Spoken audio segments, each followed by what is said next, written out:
Seorang mahasiswi tewas di dalam angkot, bukan karena kecelakaan, tapi karena ambisi sopir angkutan kota yang sangat biadab. Assalamualaikum, halo Bor, saya Dalil. Selamat datang di channel Arbone. Di channel ini, saya akan menemani waktu santai kalian dengan membahas berbagai kisah dan cerita yang pernah terjadi atau bahkan pernah kalian alami. Tapi sebelum lanjut, seperti biasa, jangan lupa untuk subscribe channel ini, like videonya, aktifkan tombol notifikasinya, dan tuliskan komentar kalian, serta jangan lupa untuk bagikan video ini. Tanpa berlama-lama lagi, mari kita buka arsipnya. Let's see.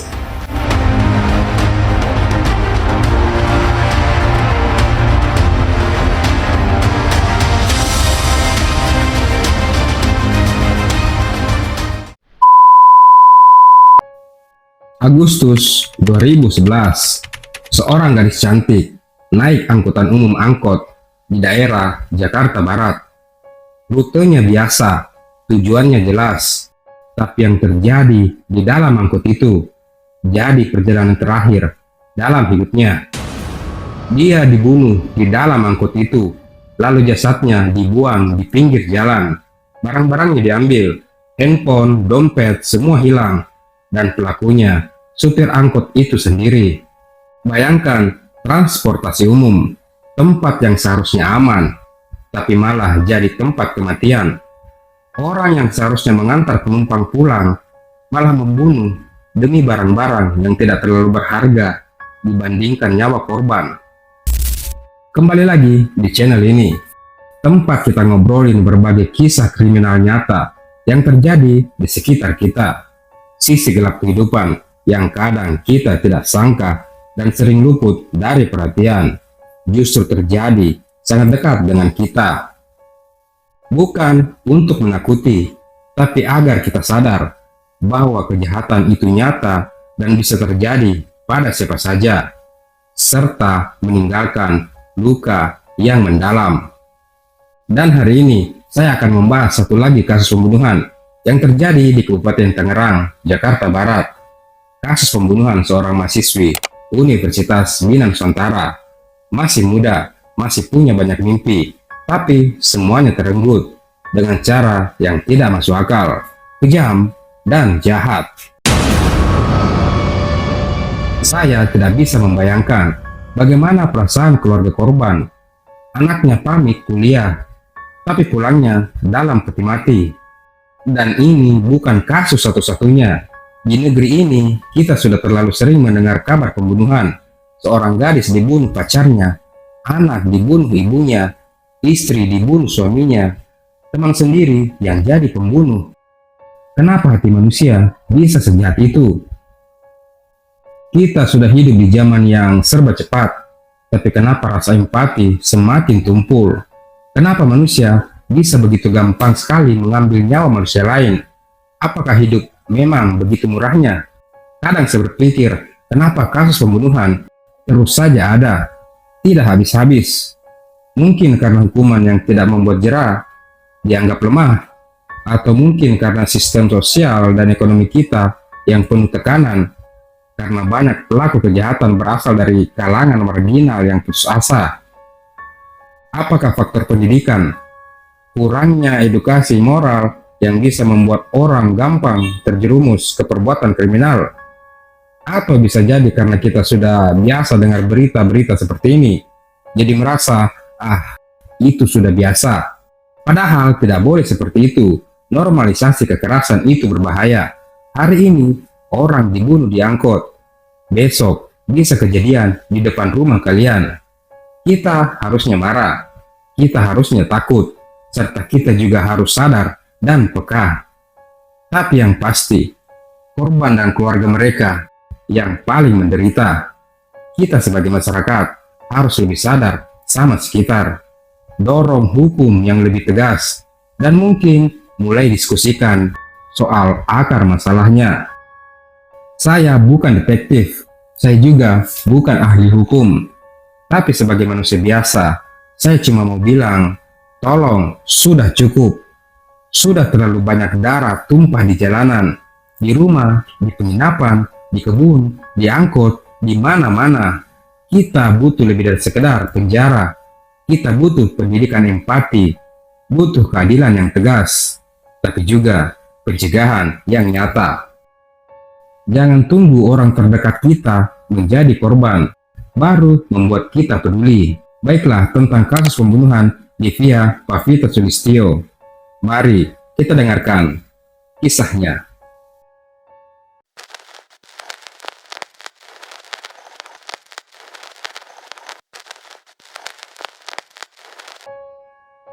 Seorang mahasiswi ditemukan tewas di pinggir jalan dan ternyata dia dibunuh di dalam angkot.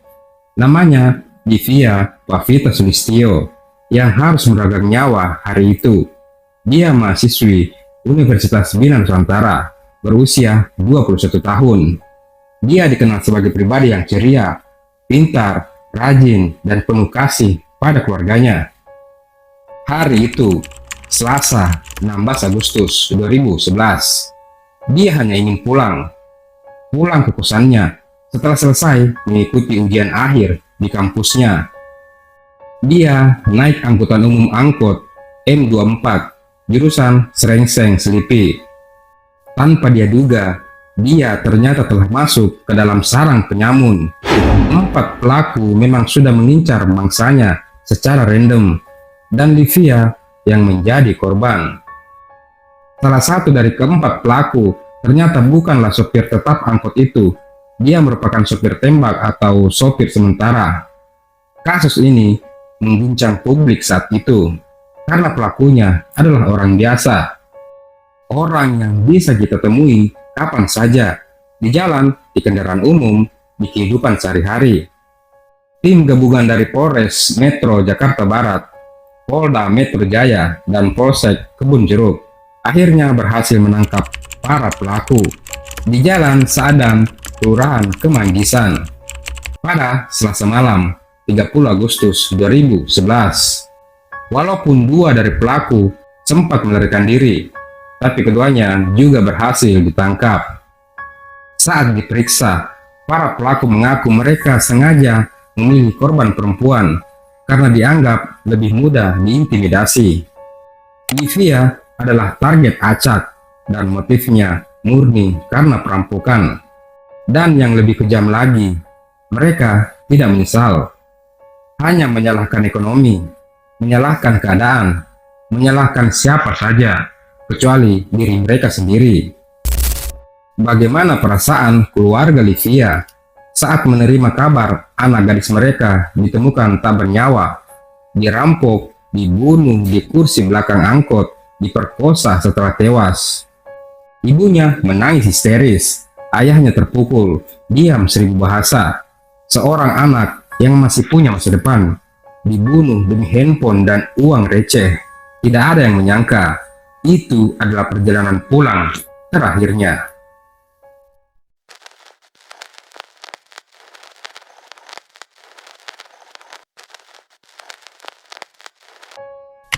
Pada Selasa pagi, 16 Agustus 2011, Livia berangkat ke kampus dari tempat kosnya di daerah Kebun Jeruk, Jakarta Barat. Hari itu, dia mengikuti ujian akhir. Sekitar pukul 1 siang, Livia pulang dari kampus. Dia kemudian menaiki angkot jurusan Srengseng Selipi. Di dalam angkot tersebut, 3 pelaku sudah duduk di belakang, sementara 1 pelaku menyopiri angkot tersebut. Dalam perjalanan, salah satu pelaku langsung merebut tas korban yang berisi dompet, HP Sony Ericsson, BlackBerry, dan barang berharga lainnya. Saat itu, Livia sempat memberontak, hingga akhirnya pelaku membekap mulut Livia dengan sweater yang dia pakai. Namun, korban terus memberontak. Lalu pelaku lain mengambil tali yang sudah dipersiapkan dan langsung melilitkan serta mencekik leher korban hingga tewas. Setelah melihat korban tewas, para pelaku kemudian bersepakat untuk membuangnya. Namun tak disangka, dalam perjalanan menuju lokasi pembuangan, salah satu pelaku memperkosa jasad korban lebih dulu. Jadi, aksi bejat pelaku dilakukan di atas angkot, dan angkot itu kacanya sangat gelap. Jadi orang-orang tidak bisa melihat apa yang mereka lakukan di dalam angkot. Setelah pelaku melampiaskan nafsu bejatnya, sekitar pukul 3:30 sore, jasad Livia dibuang di lokasi yang sangat sepi di daerah Kampung Madang, Kecamatan Cisauk, Kabupaten Tangerang. Hingga akhirnya ditemukan oleh salah seorang warga yang sedang mencari kambingnya yang hilang pada hari Minggu 21 Agustus 2011 sekitar pukul 5 sore, lalu melaporkannya ke pihak kepolisian. Bayangkan 5 hari jasad Livia di pinggir jalan. Apakah memang jalan di kampung itu sepi, tidak ada yang melintas? Atau sebelumnya sudah ada yang melihat tapi takut melaporkannya? Ya, wallahu alam.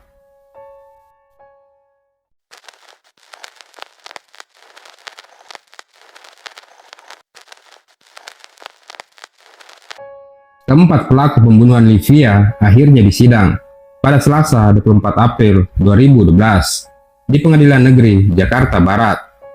Dengan agenda pembacaan tuntutan, majelis hakim menyatakan mereka terbukti secara sah dan meyakinkan melakukan perampokan dan pembunuhan berencana terhadap korban yang dilakukan secara bersama-sama. Keempat pelaku memiliki waktu dan pembagian peran dan penentuan alat pembunuhan. Mereka juga terbukti mengambil handphone jenis BlackBerry dan Sony Ericsson, serta uang milik korban. Dan hasil penjualan handphone itu dibagi secara bersama-sama oleh para pelaku. Mereka dinilai telah memicu tren kejahatan di angkutan umum, serta juga dinilai telah menimbulkan keresahan di tengah masyarakat. Hal itulah yang menjadi pertimbangan majelis hakim yang memberikan hukuman yang berat. Para pelaku dijerat dengan pasal 340 KUHP tentang pembunuhan berencana, pasal 365 KUHP tentang pencurian yang diikuti dengan kekerasan, dan pasal 338 KUHP tentang pembunuhan biasa yang disengaja, dengan vonis hukuman penjara seumur hidup. Sedangkan keluarga korban masih belum puas dengan keputusan tersebut, dan sempat terjadi kericuhan.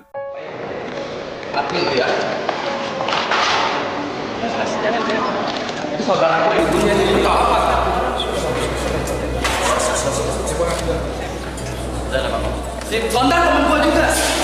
Dia mati kali-kali menghentikan hukumnya nggak jelas. Ibu korban mengatakan hukuman seumur hidup tidak sebanding dengan kejahatan yang telah mereka lakukan. Dihukum seumur hidup. Hukuman mati. Saya maunya nyawa ada hidup. Saya maunya nyawa ada hidup, ini hukuman mati. Jadi artinya nggak puas dengan hukuman seumur hidup itu ya? Maunya hukuman mati. Mati. Saya mau anak saya kok bisa hidup kembali. Suruh Pak Hakim, ya kan? Maunya hukuman mati itu. Para pelaku seharusnya dihukum mati.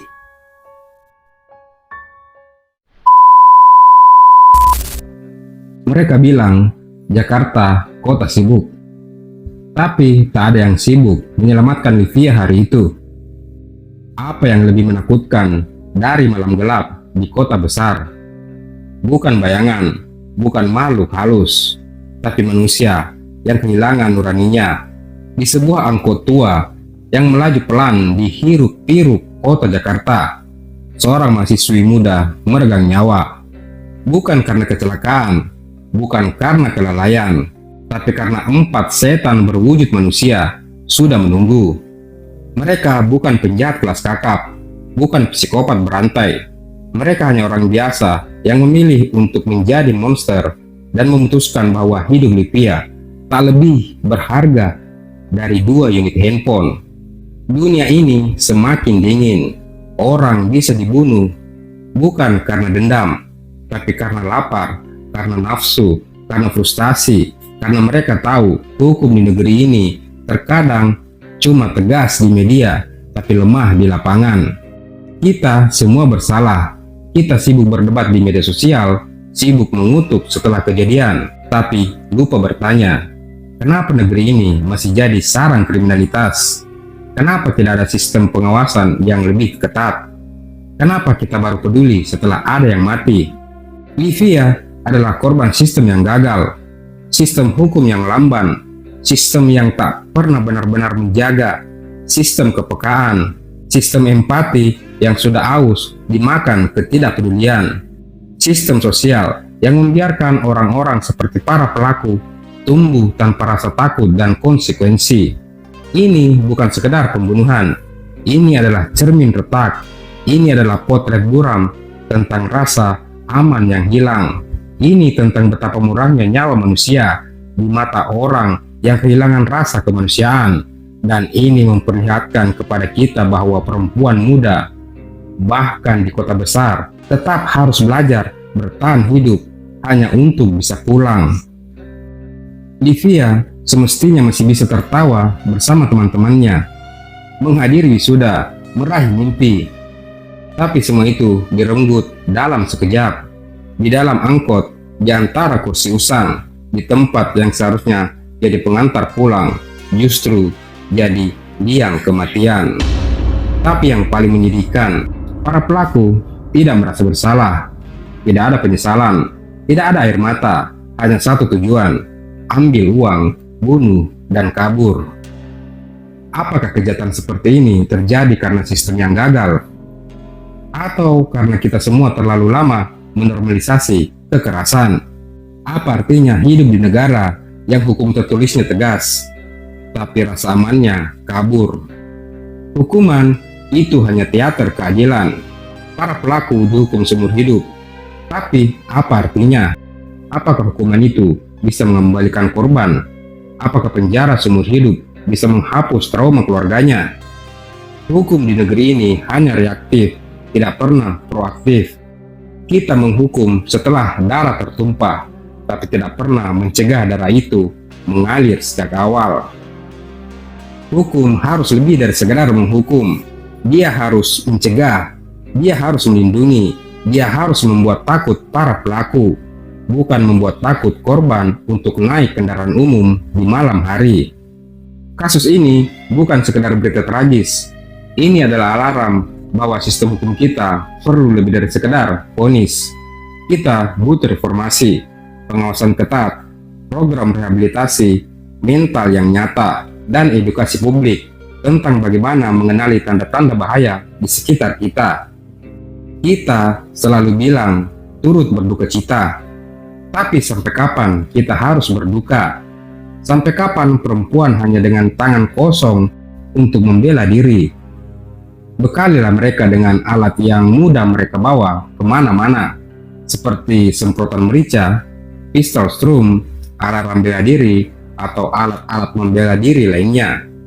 Sampai kapan angkot, ojek online, dan trotoar jadi tempat berburu bagi para pemangsa?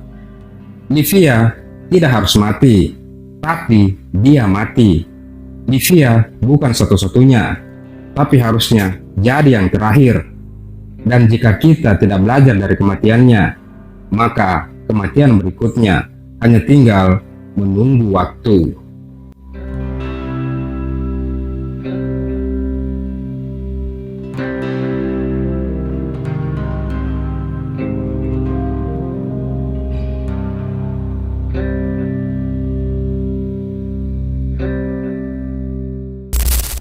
Itulah salah satu arsip yang telah kita bahas kali ini. Semoga informasi yang saya berikan bermanfaat serta mendapat sisi positifnya. Tetap berhati-hati, tetap waspada, jaga diri kalian dan cermat dalam memilih.